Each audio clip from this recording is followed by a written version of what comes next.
Hello guys, I am Fabiana Teacher e vamos dar continuidade às nossas aulas anteriores, só acabando o assunto que é o future no going to. Vamos passar aqui.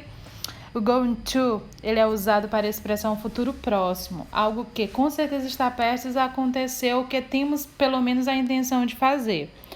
Então, o futuro é uma forma verbal comumente utilizado para expressar eventos que ainda não aconteceram, estando, então, estes situados depois do ato de fala ou da escrita. O simples futuro simples, expressa fatos e acontecimentos que provavelmente ocorrerão, ainda está previsto para acontecer. Então, na língua inglesa, assim como no português, pouco usamos o futuro no presente. Consertará, levará, irá, tratar e etc. Na maioria das vezes, damos preferência à construção nas frases. Vou consertar, vou levar, entre outros. Essa construção se faz com o going to em inglês. A gente vai ver outros exemplos mais à frente nos slides.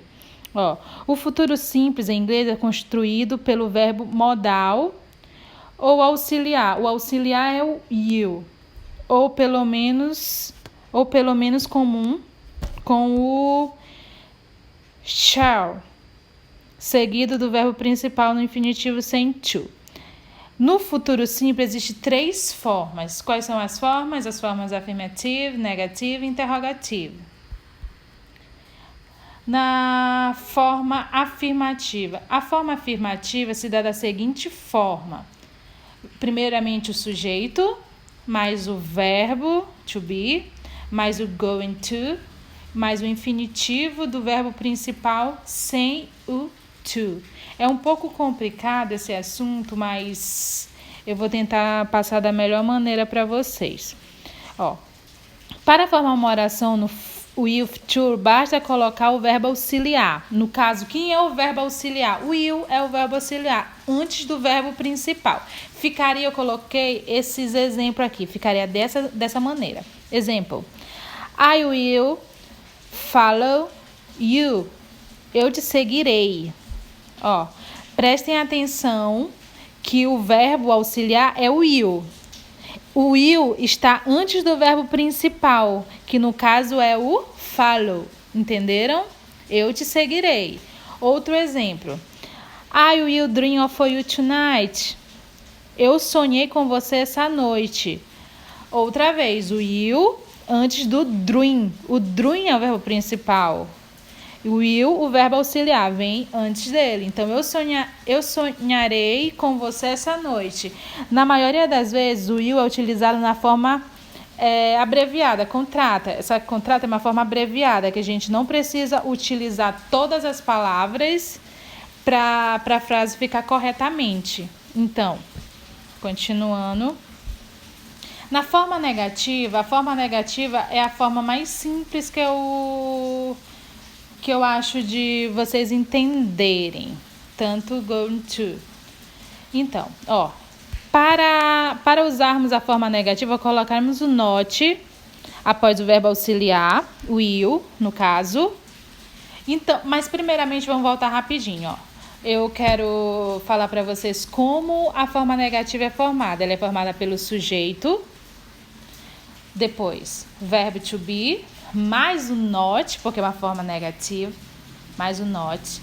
Aí depois o going to e o infinitivo do verbo principal. Vocês não vão utilizar no future do going to o to, o to. Vocês não utilizam. Entenderam? Então vamos lá. Nesse exemplo. I will not travel. Eu acho que não viajarei. Próximo. Explicando esse exemplo. Para usar uma forma negativa, colocaremos o not. O not está o quê? Depois do verbo auxiliar, que no caso é o will. Entenderam? Já no segundo exemplo, podemos fazer a forma contraída do will mais o not, que no caso é o won't. Esse won't já foi trabalhado em sala de aula. que é a forma negativa do will, que é o auxiliar. Então, ficaria dessa seguinte forma.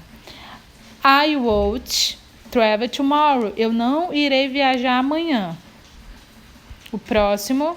Na forma negativa, a forma negativa também se passa de uma maneira bem simples, não é complicada a forma negativa. Quando vocês começam a entender do que se trata o futuro, do going to, fica tudo mais fácil, tanto a conjugação da forma negativa quanto a interrogativa. Então vamos lá. Apenas trocar o auxiliar will e o sujeito de lugar. Vocês vão inverter as primeiras posições da frase, quer dizer, colocar o will para o início da frase. A forma negativa é formada da seguinte maneira: o verbo to be mais o sujeito. Em vez do sujeito vir primeiro, porque o sujeito no caso é o I, you, will, there, eu coloco o sujeito na segunda posição. Depois do sujeito vem go to, mais o infinitivo do verbo principal sem o to. Então, fica nos exemplos assim. Will you go? Você vai ir, você irá, pode ser. Vocês podem prestar atenção que eu coloquei o will na frente do sujeito. O sujeito em questão é o you. O segundo exemplo. Will she win? Will she win? Ela vai vencer? Eu também coloquei o will na frente do she, que é ela. Ela vai vencer ou ela vencerá? Dá na mesma. Vocês entenderam? Coloca o verbo na frente do sujeito. Ótimo. Próximo. Expressões de tempo usada no futuro. Essas são algumas expressões de tempo verbal que utilizamos juntamente com o futuro, porque o simbolismo do conteúdo já está dizendo, já fala por si só. Future going to. É um futuro do verbo em questão. Expressão de tempo usada no futuro. Tomorrow, the day after tomorrow, next week, next week, next month, next year. Então, eu coloquei todas as traduções do lado para ficar mais fácil para vocês entenderem e estudarem. Então é isso, classe. Até a próxima aula. Qualquer dúvida...